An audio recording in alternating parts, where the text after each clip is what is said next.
Here is the video on how to get anime filter on the Snapchat iPhone app. This anime filter is improved compared to the other social app and got the stunning picture of the live camera or saved photos from your camera roll. Let's see how to use anime filter on the Snapchat and post on your Snapchat profile. First, keep your Snapchat app is up to date from the App Store. Then open the Snapchat app on the iPhone.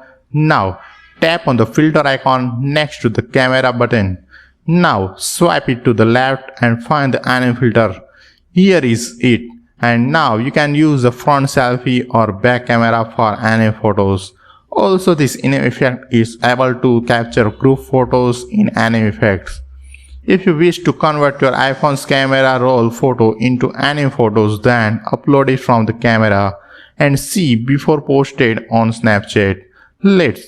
That's pretty cool, and in the next video I will discuss some errors while using the anime filter on Snapchat.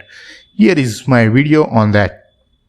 Thank you guys. Comment me for more helps and guide about Snapchat tips and tricks. Don't miss to subscribe to support us and thumbs up to this video.